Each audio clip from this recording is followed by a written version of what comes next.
Tech, where we've got the TNT takes for you on The Amazing Race, episode 6 here. Michelle, welcome back to the podcast. How have you been? It's been a whole week since we've last spoken. It's a whole week and a whole week of starting kindergarten children at school. So, yes, if you didn't know, I'm a kindergarten teacher and, they're very cute, but they don't listen yet. So, yeah, it's been a hard, tough week. I'll try to go easy on you tonight. I know I can be a big kid sometimes myself, and I don't want to give you any work here on the podcast. I'll try and not go too wild so that you don't have to keep me in control and under control on the podcast. Okay, that would be good. I know it's also a big week for you because you do run the fan page on Australian Survivor. And for those who are not aware, Australian Survivor has just premiered this week as well. So obviously with that, running 2 fan pages at the same time, and I think being an admin on a third one as well, would have kept you pretty busy over the last week. Oh, very busy. I mean, we have the episode threads that go up each night. So they're very, very busy.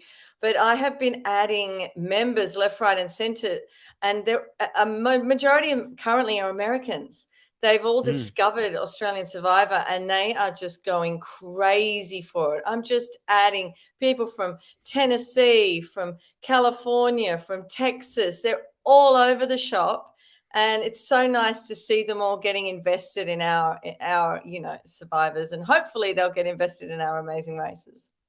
Yeah, 100%. So before we get into the actual episode and recap here, for those Americans that are coming here to listen to an Amazing Race podcast, but now are finding out for the first time that there's such a thing as Australian Survivor, they don't maybe know about it. What is the name of the Facebook group that they can join to get some content and some great discussions on Australian Survivor? It's called Australian Survivor Fans. We have nearly 20,000 members, and we have links up for the US members and any international members if they don't want to get a VPN or don't want to just go on to any other dodgy link site. Our links are safe.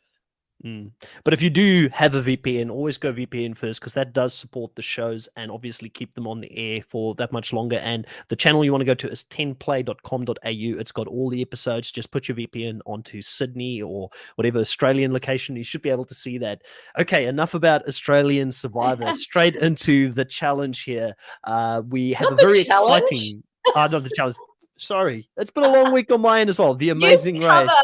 Too many shows. I do. And you know what? I'm so terrible with names as well. I keep getting it mixed up. I promise you, I'm not going to call Dusty Rusty this time around. It is Dusty. It is Dusty. I've practiced this whole week saying Dusty, not Rusty. But anyways, we get into this episode here for The Amazing Race. And obviously, we, for the first time here, see them use the plane that is specifically there for them in The Amazing Race, which is going to be separate to what we're used to seeing where they get into commercial planes. This is going to be a private charter that they have to go to France, which is going to be the next location. How excited were you to see France come up here as one of the locations that they were going to go to? And were you a bit surprised? Because, I mean, France has been hit pretty bad by the pandemic. I was quite surprised to see them actually go to France in the first place. I think because they went to a really remote sort of country townish sort of place that they must have scoped it out and that it was pretty COVID safe. Then they wouldn't have gone to somewhere like Paris. Like that would have just the whole production would have come down with COVID in one hour. But I love it when they go to France because if French people don't want to speak English, they won't speak English with you. And so it provides another little extra added bit of tension in the race sometimes. Yeah. Marcus, welcome to the live stream. Good evening to you. Marcus was in the stream earlier as well. Always great to have you in the live.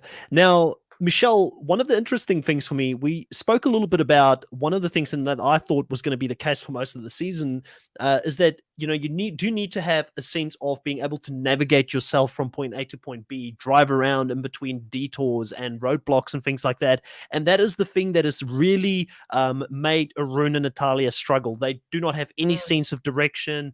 They don't know how to get from point A to point B. They'll create point A A 1.1, point A 1.2, and as many additional detours for themselves as possible to get from A to B before they get there. But in this specific leg, we do see that they actually get driven from the airport or wherever they are to whatever locations they need to go. So that was something that was eliminated for them here this episode. How much of a role do you think this played in Erin and Natalia actually being a lot better here in this specific leg? Huge role, I think, because they came back up from way down, and I think it was just the best thing for them because it just took the stress off them, that they could concentrate on the challenges and doing their best in the challenges, not being stressed running out of the car, being late. I think it really helped them. And I think that for a team like them, they're not bad at doing the actual challenges. One of the things I would have really wanted to know is, did they have to do a speed bump that we're not aware of? Because the Amazing Race they've been cutting out so many bits of footage this season that we haven't seen from episode 1, where we didn't see the detour, I believe it was, or the roadblock. We didn't see the roadblock in episode 1. There's been speed bumps we haven't seen. I'd really want to know if they had a speed bump and if they were actually that fast that they just blitzed through even the speed bump to catch up, and it became not so important as to the edit of the show. But from what we see in any case in this episode, it didn't look like that was something that came up. Something else. I haven't seen any photos or anything of one. However, they do have a little chat about each episode after it airs. I don't know whether theirs has gone up yet. I'm sure they would have spoken about it if there was one. Quite surprised that the Amazing Race is allowing racers to have these chats, because I remember a couple of seasons ago, a team that I shall not name because I speak about them too often on this podcast, had their own little review thing that they did, and then they were told not to do it and they had to stop in the season. So clearly they've loosened up a little bit when it comes to the teams here, being able to give us a little bit of additional insights of what happened on some of these legs. And I think they need to have loosened that up just for the Holdernesses, because they can talk about it on their huge platform that they have. And so if they do it for one team, they have to do it for the other team. They just would have tightened up the rules of what they're allowed to talk about, I suppose. Which is fair, I mean, obviously nobody wants to get spoiled this season, and that's fair that they're doing it. I'm really enjoying the additional bits of insight that these teams are giving us. I know that quite a few of them have got their own little podcast or recap of what happened each episode. Speaking of the Holdernesses, Kim had a very interesting outlook on this leg. She said that she was going to come in and be a different Kim, a more positive Kim. And I didn't understand where it came from, because I haven't seen her be this negative person that is overreacting to things up until this point. I wonder how much the edit on purpose didn't show some of that for us, maybe in the early episodes, because this is a team that we need to get behind. But she doesn't come across as someone that's negative. So it was quite surprising to me when I heard her say that. Yeah, I agree. I was trying to think, maybe she's negative behind the scenes. Maybe she's negative back in the hotel room when they get there, or maybe not so much on the race. But yes, they could be editing them in a good light, because they're good people anyway. I can't see her being ultra negative.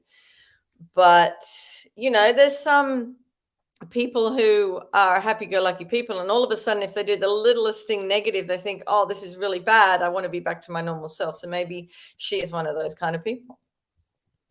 Definitely. No, I don't know if you had this, but I definitely had a bit of a flashback of the previous episode when they got to their first clue and they had to climb this massive staircase to get all the way up to the top to get their next clue. What is it with Europe and all these bloody staircases that people have got to go up to get these clues? Is nothing flat over there? I've been on the North Island of New Zealand for far too long. Everything's flat up here. Well, no, there's lots of mountains. I mean, you have your mountains in the South Island. If they came to Australia, yes, South Island, very hard to get stairs. But it's funny, though, because on the Amazing Race fan page, people regularly put up, photos of things that could possibly be a challenge or ideas. And sometimes there's things with a lot of stairs. I think I put up one once with a huge amount of circular stairs to get all the way to the top. And I'm like, oh, Bertram, what about this one? So yeah, I think these stair ones are good because it just kills everybody. Yeah, if this is going to be what the amazing, I mean, I know that in the Amazing Race, you've got to be fit, but there's being fit running and like flat surfaces, and then there's running up staircases or walking up staircases. And I think the elevation in this season has been a lot for teams probably to deal with. But it does make for some stunning scenery. I thought that I don't know what you call that house that was on the top of the hill, very Yeah, I ancient was looking, but it was really nice. It was Belvedere, very and I beautiful. was thinking, is it a castle? I've got actually a castle here with a question mark. Yeah, very, very strange. We should have asked Felipe. He might have been able to give us a little bit of an insight as to what that is. Yes, you know what? I always thought Corsica was Italian. I Mm. have no idea why I thought that, but when they said France, I'm like, France? What do you mean France? Really? And I believed all my life it was Italian. You were closer than me because when they first mentioned that, I thought it was Portugal. I had Oh, Portugal written down, and I was like, "Oh no, actually, it's France." So I had to like change that as I was making my notes about this leg. But yeah. So I mean, we both had it kind of wrong coming into this episode. But quite interesting here is that the teams don't really change leads for the early part here. yeah. Lulu and Lala stay up front here with Ryan and Dusty, and they go to this first detour that they have to go and do. You know how hard I had to work at pronouncing that correctly. That's why you're It having a laugh. was. But they go to this first detour and they need to compete. And there's two challenges ahead of them. One of it is to make cheese. I wrote it down, fromage, I believe it was called. Like, shows you how uncultured Well, I am. fromage is cheese in French.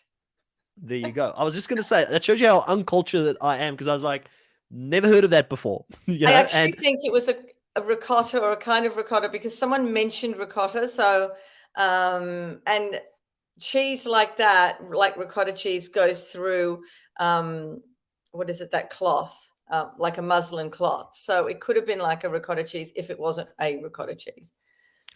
let's pretend I know what you're talking about. Like, I was completely in the dark. If I read this whole thing and I'd be like, I need to go make some fancy cheese, there would have been not a single moment of hesitation for me to choose the other roadblock. I know that, detour. I Really? know that with mules, that you don't know how they're going to react to you, and mules are stubborn for a reason. But I Really? did grow My up. ox is broken. Does that not ring a bell? Yeah, but the thing for me is, here's the thing, Michelle. Let me tell you why I would choose that. I grew up with like a granddad, a grandmother, and uncles who are all farm people. So I was on the farm every holiday when I was growing up at school. So I'm used to being around livestock. I understand how they operate. There is this thing that when you're dealing, and I'm going to be honest, I've never had to deal with a mule before, like a donkey or anything like that. And I know that could be different, but I've had to deal with a lot of horses and things like that, and livestock on the farm. And there is a way that the energy that you have when you're dealing with livestock really translates through to how the animal reacts to you. And I feel like I'm pretty good with animals in general, and they respond well to me. So I think I would have been confident in my ability to go do that, opposed to the other thing, unless I was with someone who was a chef or they just knew what they were doing. I mean, poor Ryan here listening to Dusty, the expert on how to make cheese, and then he just completely cooks it this whole episode, and cook it in a bad way for those that are not Australian. He just does not know what he's doing. He's talking himself up in his own skills here. But I mean, Yeah. if I was his partner, I would have been like, okay, you sound like you know what you're doing. Yeah, exactly. And yeah, they failed miserably. So I just couldn't believe it when they didn't do it and Lulu and Lala left and they were still there. And I'm like what went wrong? Because you knew what you were doing apparently. But the whole mule thing, don't you think the mules would be stressed when they're trying to put all the bits and pieces on and they're stressed? They'd be feeling that stress. Now, if you just had to walk up to them and say, come here, and then walk down the path, I think it might be different. But I know I would probably stress the mule out. But it was interesting because I don't feel like anybody struggled with these mules. I don't know what it was, if they No. were given some sedative beforehand or they were just in a really good mood, before. Like, maybe mules in France are completely different, they're as laid back as people in French are in general, and that just translates through to the animals. I don't know, but that was not the hardest part of this challenge. The hardest part of this specific challenge for them was to get the saddle on them, to be able to put Mm. the whatever, the milk or whatever they had to transport on top of it, and getting the finer attention to detail right, I think was the biggest challenge on this. And it was also what made Raquel and Kayla struggle in the beginning when it came to it. Mm. But the Holdernesses came from behind and just shot past both Lulu and Lala and Ryan and Dusty here without any issues. So I it showed that that know. was definitely the quicker thing to do.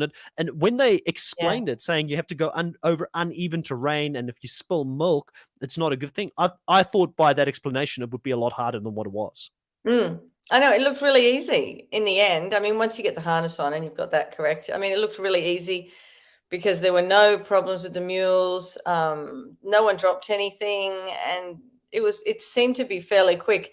And I enjoyed that they actually had to come down to where the cheese people were, because then the cheese people were stressed out seeing that they had finished. Whereas in a lot of detours, they're in different areas. They don't Yeah. see, where the placings are. And this actually made Ryan and Dusty stress out so much that they decided to change. Well, Dusty wanted to change a couple of minutes into it. Like He he was wanted that to change it confident. right at the beginning. I'm like, you can't swap now, but come on, if you're going to swap, do it now. And then they swapped so far into the cheese making. Yeah. Like, listen, this was a Dusty and Ryan heavy episode. So, I mean, them going into this absolutely messing this whole thing up, specifically Dusty switching the heat on and off and trying to keep it in between a certain temperature. And it was amazing to me that he couldn't figure out when other people were telling them, like, listen, we're just hitting this heat and we're keeping it there. He couldn't put two and two together. Maybe, listen, I shouldn't be turning this little gas stove off every single time, and maybe that's the thing that's messing it up. And it does show you probably, Michelle, that if you are out there and you're competing like this, you probably get in like tunnel vision where you just don't take other information on. You're just like so stressed and so hyper focused on the task at hand that they were just they just wanted to get it done, and they thought they could finish it, and then every time they tried to finish it, it didn't work. And so it's like, do you leave? Do you stay? Are we going to work this out? And they just, they just lost the plot and left. I was so surprised they left so late. I was shocked that after everybody left, that was the thing that made them decide, okay, now we need to switch it up, because that to me would have been petrifying. Like if I've just spent 40 minutes doing this thing and I'm like going to something that is unknown to me, I don't know how long that's going to take. I don't know what's involved in the whole thing until I get there. I would have been petrified switching it up. I think that if they made that move earlier, they probably would have been in a better place than what they ended up being in at the end. But things turned out the way it did. The lead completely changed here with Kim and Penn leaving first. I believe Raquel and actually it was Lulu and Lala was still in second place leaving there, and then Raquel and Kayla was after that, and then also Akbar and Cherie and also Arun and Natalia, everybody left there before them, which I was completely shocked by. And I will have to admit, because while all of this is happening, we're already seeing what the next challenge is. We already know what the roadblock is. And some of the people were like halfway through their roadblock at that time. I was really worried for them and if they could actually make that time up, especially knowing straight after the roadblock, we had the pit stop coming up as well. And usually those kinds of roadblocks are pretty linear.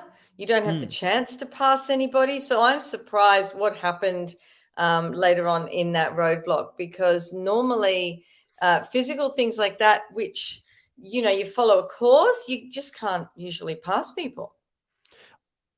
But let's be honest, Ryan is on another level.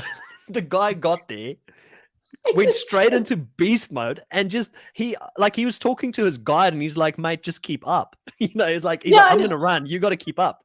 The poor guide, the poor cameraman, whoever else was with him, they must have thought, Jesus, he's just gonna go now and I'm gonna keep up. I mean, those cameramen are fit anyway, but when they're put with someone like Ryan and Dusty, the guy's like an athlete, like he's a proper athlete. Like I looked at it and I'm like, I looked at the guide and I was like, mate, you've done probably a lot of these types of guides in your life, but you did not train for this. You are unprepared. Like, because he did not look in shape the way Ryan did going into that run. Mind you, if I was in last place like him, I would have given it my all. And if I knew someone like Akbar was ahead of me, I probably would have passed Akbar too. Yeah, I mean, impressive showing here by Ryan. Like, really, I feel like running through the whole thing, jumping in there, passing, obviously, Akbar in this specific race. And Akbar made a really big rookie mistake going into this specific roadblock in the sense that he didn't have running shoes on. He had the wrong shoes. It makes a huge difference when you're out there and you need to Why move. did Like, I mean, why hasn't he got running shoes on? yeah, it was crazy. And also his pants. Like he had some sort of what did he call it? He had some sort of like heat pants to keep the He heat had in or something. thermal That's it. top on underneath. Yeah. But why the shoes? Why have you even got those shoes on the race? Just Like completely unprepared. I mean, in the sense that if you're going to go for a run, at least have or be prepared that you may have to run and have shorts on underneath your pants or something like that. Like Ryan did in the previous episode where he said, "Hey, I got to get rid of the short, like my pants, so I can be in my shorts." yeah. I just felt like he was unprepared for it, and I think a lot of people will watch this episode, Michelle, and they would be thinking to himself, "Karma," because he completely gassed out in this section, and his fitness let him down when he's been pretty hard on Cherie this whole season in regards to it. And it's ironic that he ends up being the one that costs them this position in the game. And it is all about cardiovascular fitness that is required to be able to get through this course. And you know, several times you'd see him stumble and you know, lose his balance and go up towards a rock. And I'm thinking, oh my God, he looks drunk. But he's, you know, it's so he's so unsteady and he's so exhausted that, you know, staying upright is like such a hard thing for him, let alone doing the canyoning part. Yeah. Yeah, no, I think that you know, it's a lot harder than what we can appreciate here sitting at home, and I'm sure, Oh, you know, definitely. It yeah, is. It's so hard and it's relentless. It's day after day and they're so tired and they just got to get up again. And I equate that amount of tiredness with when you have a newborn and you still have to get up and you still have to do things. So this is what the tiredness that I'm thinking they have all the time. And it's so hard. You're in a fog. yeah, 100%. Now, on this specific one of the people that we kind of mentioned, Arun and Natalia, as a team that sort of came from behind, did really well on the challenges. And a big part of this, the MVP for that team this specific episode is Arun, because who knew he had it in him? He was running most of it as well. He's a pretty fit guy. He's a fit dad, if you think about it. And he was really putting in a massive effort there to get past someone like Akbar when he came from behind Yeah. to do really well in this specific episode. So well done to Arun for absolutely beasting through it. Probably the second fastest from what we could see, doing a lot of running. I don't think I saw anybody else running I don't outside know. of He Ryan. was like, I want to stay in this for my daughter. You know, I've got to do this. And, you know, they're massive fans. And I was so happy that they didn't go out. I watched it last night. I was so happy because it was just, they're such a nice team. Not that they're not all nice teams, but I really like them and they try hard and Yeah. until they have to drive themselves again and then they're probably out. Now, let's talk about the shadiness.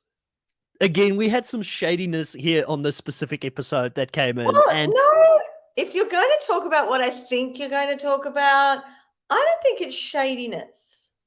Are you talking about Lulu Lala and Raquel and Kayla? listen, all's fair in love and war. All's fair in love and war. And I understand, like, if I was out there, it's every man for himself. But Yes. it is quite interesting because they did say before they went into this, we're going to work together. We want both teams to do really well. And I saw 2 times where there was shadiness happening, maybe 3 times from that specific team. Yep, I was hyper focused on this episode. All right. And I'll tell tell me you those the big one. times, and then And you I'll can agree or disagree on that. yeah, I'll talk about them. Yeah. So I saw twice where I thought they weren't being the best of alliance members potentially to Lulu and Lala. Once again, understand this is a race for $1 million. You're out there. If that team is going to be naive enough to help you and show you where the clue is, like I believe Lulu did in this specific episode, then take the clue, get the hell out of Dodge, and focus on getting to the end. I get it, right? Still a little bit shady, like, you know, like shade level maybe not that high, but still, they said they were going to work together through this thing. And I think Lulu has become a bit more awoken to how competitive Raquel and Kayla is as a pair. They're very competitive, and I don't blame them. Like, if I was them, I still want to win as well. But I think that Lulu and Lala is going to treat them differently for the rest of the race, and they will be kind to them, but I think that they are not going to as freely share information moving forward. So I think potentially a rookie mistake here by them, but potentially not. I can see both sides to this argument. Yeah, so can I. I mean, Lulu and Lala, they're very, look, everyone's nice. They're just more trusting, I think. They want to believe in an alliance. They think, if I give you something, you give something back. They're very much tit for tat. They want to work together. Now, when they were canyoning and they saw the clue, no matter who I'm in an alliance with, if someone's behind me, I will not yell back and say, oh, the clue's here. Yeah. I will take the clue, let them find it. If they don't find it, I would, and at the end they say, oh, where was the clue? I would say something like, oh, I thought you would have seen it. It was right next to us when we came around the rock, which is true. And then it doesn't put you in a bad position, and you're not deliberately helping out another team. Now, if you're doing something together like coding or puzzles, fine, you're side by side, you're together. You can't really get away with not helping. But something like that, they didn't have to say, oh, the clue's here. And then they were a bit angry that the other team, that they passed them. But yeah, if you're going to give up a clue like that, then don't be disappointed if someone else is going to pass you. So, 100%. Yeah, that's the only thing I was really picking up, but you picked up a couple more. Yeah. So second time that they were being a bit shady was when it came to the next part of the, I guess, on the way to the pit stop, when they had to get out of the car. You see Raquel and Kayla reading the clue properly, knowing that they have to leave their bags and everything there. And they did not help Lulu and Lala when Lulu and Lala came all the way down with their bags on them, putting it down, starting to inflate the raft that they needed to use to get to the pit stop. In fact, they left before Lulu and Lala even figured it out and had to go back, and they lost some very precious time there. And I do ask you this. I understand that, listen, it's a competition, but these guys knew that they were in second and third at that point. Like, they knew there were teams behind them. Why go to that level with a team that you potentially want to work with for the rest of the race? It's not the final leg. And at the end of the day, the final leg is the thing that counts here. And Lulu and Lala isn't the biggest threat to Raquel and Kayla for the end of this game. Like, I don't think if you put Lulu and Lala and Raquel and Kayla next to each other, I think that they're very evenly matched, and I would probably tip it to Raquel and Kayla actually to beat them, So that was the second thing that I picked up here. I think in that instance, if we were second and third, I would tell them, you've got your bags, put them away. If we are fourth and fifth, I wouldn't have. Yeah, and that's fair. Anything can happen. On the boat ride, all of a sudden the last team can come up and overtake, or you might get a hole in the boat. Anything can happen. So yes, second and third, I'd tell them. Anything later, I wouldn't, even if I was in a close alliance with them, because, it's all about staying in the race. And I don't think that's shady, but you just want to, preserve yourself. Shady at the instance of second and third. And listen, I'm not trying to be Mother Teresa here and saying bad Raquel, bad Kayla. Like, I'm just saying they are not the most trustworthy of alliance members. They're clearly there for themselves. They're playing a very cutthroat game. And then lastly, the last bit of shade that they did here in this episode was to the boys, which they've done a few times when the boys took off their shirts at the end and they're saying, oh, they just want to show their muscles. They clearly have got a bee in their bonnet when it comes to the boys. And I think that a lot of what we saw at the end there with Dusty completely acting out as he got there and just being on something. Like, I mean, I get it. Like acting like the Hulk, get my shirt off. Yeah, I only get like that when it's cheat day and I can have KFC. But outside of that, I'm normally pretty composed, Michelle. Yeah, that was funny. And I missed there was a look from the greeter, and I missed the look from the greeter. I have to actually go back and have a look. But yeah, that was funny. And But when Raquel and Kayla got to the pit stop, I'm just jumping forward. Phil said, "There you go, you got here," and he just sounded so Australian when he said that. He didn't even sound New Zealander. He went, "There you go," and it was so Aussie, and I was like, "Yes." It's funny how that happens because I mean I don't think he's been in New Zealand, definitely not Australia for many many years. So it's funny that he still has that in him, and he's got those little mannerisms and things that you've picked up. I did not pick that up at all. It might be because I'm not a native that I didn't sort of pick that up at all. Yeah. But it was an exciting sort of end here to the race with the kayaks because I was really nervous when I heard, okay, the next one's the pit stop. Like, how do the guys come back in? Because I was finding myself, like I was saying last week, I want Lulu and Lala to win. But then this episode, because they became the underdogs, I was like, I don't want the boys to go. I want the boys to still stay in it. And I want it to be, because otherwise it's not, the rest of the season for me is going to be boring because I'll just know Kim and Penn's going to win. Like, I know that Kim and Penn is the favorites at this point, in my mind. They need competition. There needs to be some rivalry to the end, because if Kim and Penn is running this with Raquel and Kayla and they're running it with Lulu and Lala at the end, or even Arun and Natalia, they're definitely winning this thing. So it would have taken the mystery out of the rest of the season. So for the betterment of the season, I want them to stay in there until the final leg so that we, as an audience going into that final, don't know who's going to win between these two teams. Because that's the only two teams that make sense to me at this point. I don't know about you. Unless something really bad happens to them, on the way to the final pit stop and someone else goes in front of them. I mean, something drastic would have to happen to one of those two teams.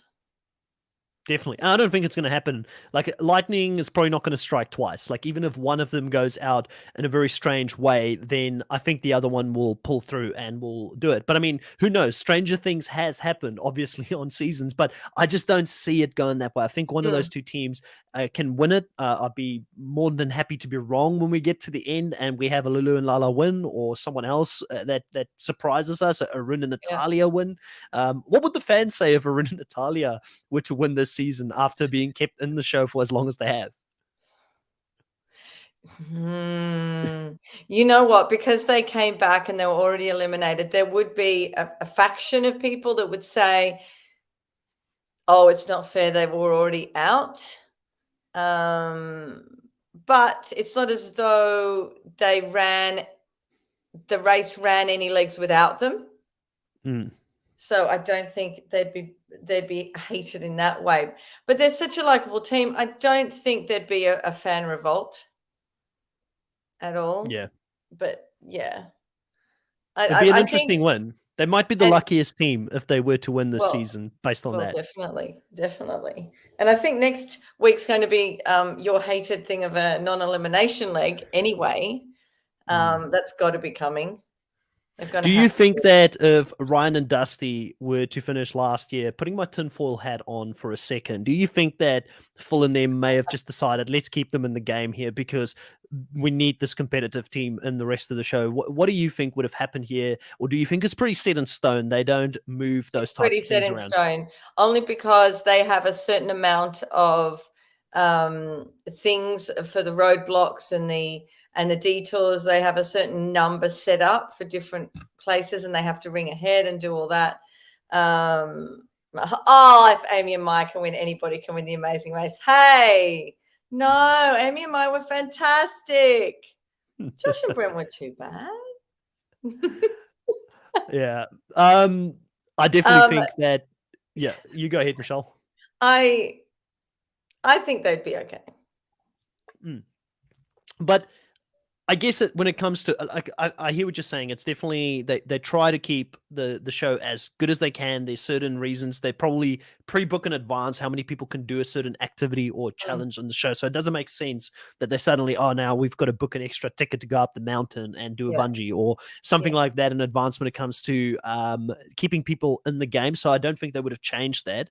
They've always said they have the three in a normal season, the 3 non-elimination legs are set in stone and they don't change them, much to the conspiracy brigade who say, they love that team, they kept them in because they want them.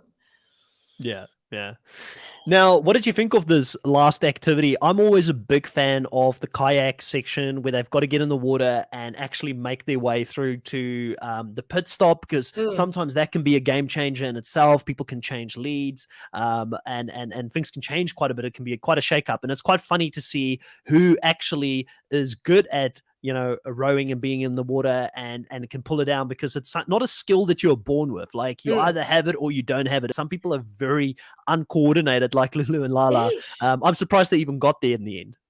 Well, you need someone who actually, at least one of you knows what you're doing. And if the second one knows half as much, then you're okay.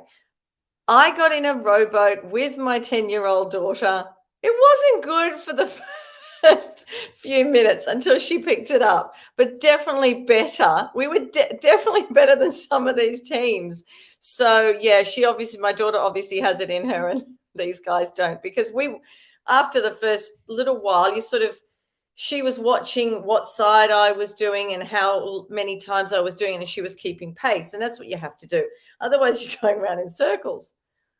And also, I mean, the other thing was, I don't know if you sort of noticed this, but the boats that they were using, the kayaks, as they called it, didn't look like the most economical, like, for being in the water. It's not your traditional kayaks that look like they're very easy to row as well. Like, I thought you guys are No. giving them something that looks very entry level. I don't know if it's even meant to be on rivers going upstream, to be honest. So I don't think they made it easy on these teams either. Mm. And because it was inflated, it was so thick at the Mm. side that Very square, like normally very when you square like. row, it's closer to your body, the oar, so it's easier to control. But if your oar is out on an angle because you have to take into account the inflatable part, it would be more difficult.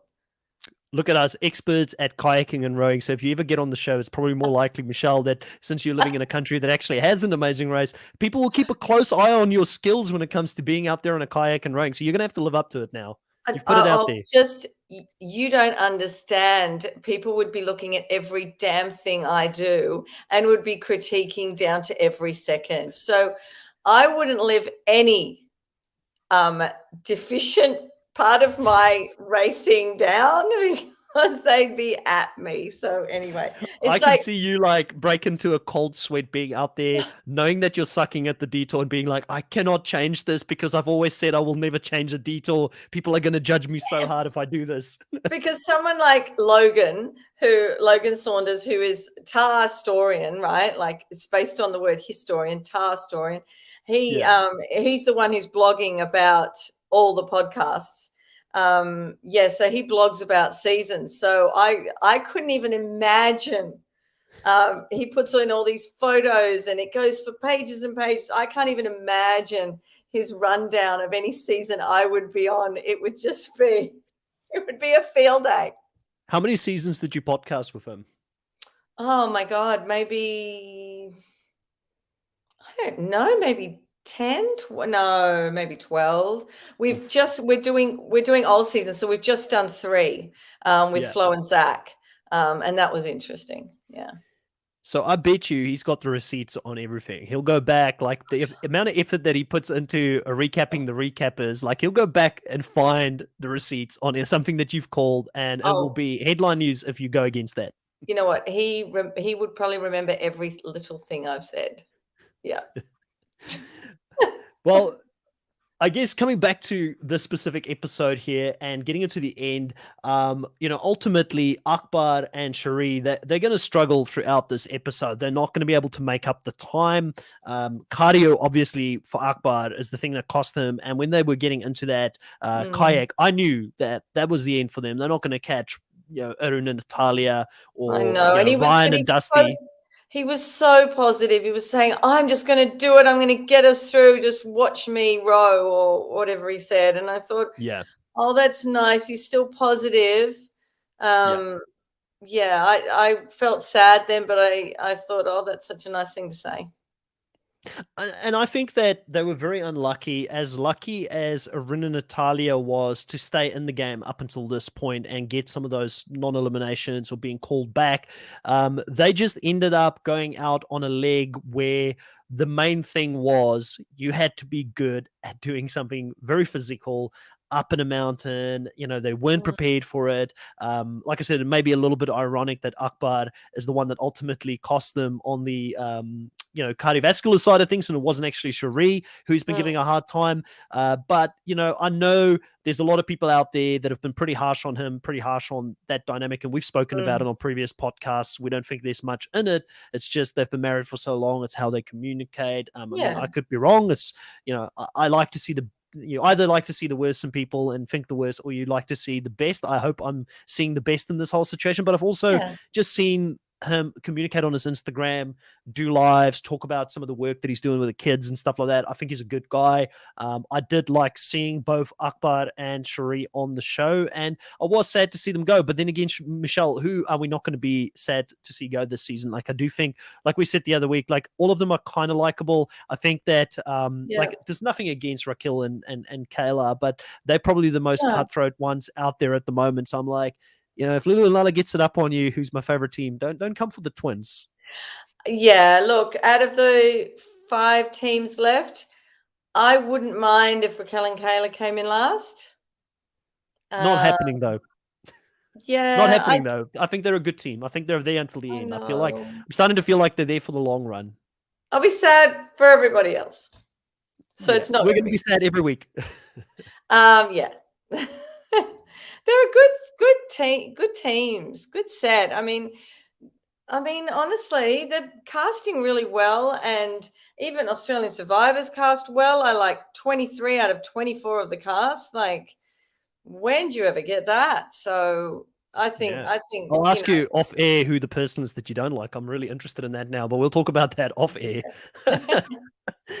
Maybe at a later stage, if you do come on and do a recap towards the end of the season, depending on how things go, you can let people know who that is. We'll keep that as a teaser for people. We'll keep it as a teaser for people to look out for at a later stage.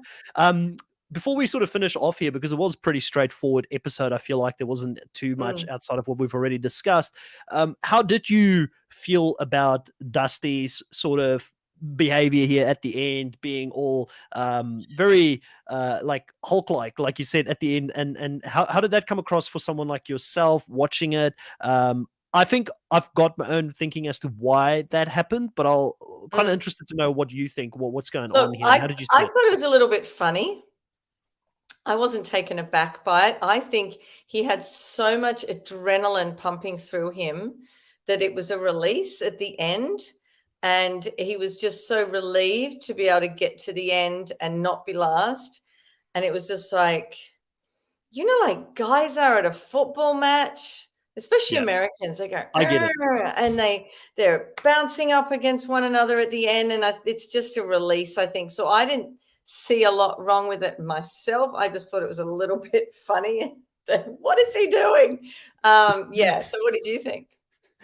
I have a feeling that in the beginning of the episode, they started realizing that people were against them, and they're like, the people are being a bit like, they're not telling us they're against us, but clearly we're a target. And I've got a feeling that he picked up on the vibes because they were struggling.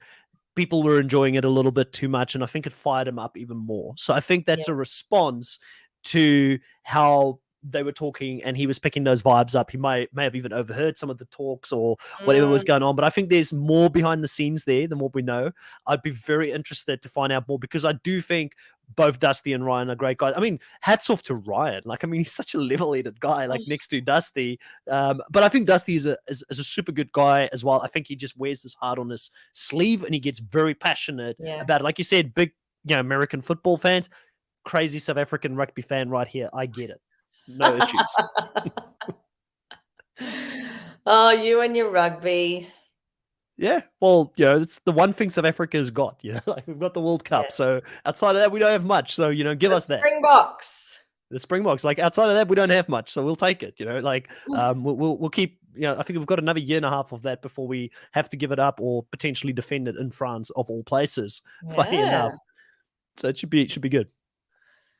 We'll be good. All right. Well, I think that's pretty much it, Michelle, unless there's anything else that you wanted to talk about for this specific episode. Like I said, it was pretty straightforward. Who do you think potentially are going to be the team that's going to be at the biggest risk? In my opinion, probably Natalia still, especially if they have to navigate. You know what? There's that food challenge next week. I think Arun and Natalia will blitz that. Mm, I think the girls are going to have a real problem with that. yeah, because It's I can see cheese that. with maggots in it. Seriously, it's moving. Yeah. Like, Yeah, like I've always said, like the eating challenges would be my weakness in yeah, anything that I do. The challenge, eating challenges on the challenge, disgusting. Eating challenges in Survivor, luckily they don't do them anymore. Disgusting, yeah, So that would be the thing I would struggle with the most, 100%. So yeah. I can see that we might see a shakeup. But a lot of the time, the challenges on the Amazing Race, the eating ones, aren't actually disgusting. It's just because it's food from that country, like Mm, century eggs or 100-year-old egg, or the cheese fondue or the bratwurst. It's not disgusting food. Whereas they've decided to go down the I'm a celebrity, get me out of here route of maggot cheese. And so this is actually disgusting.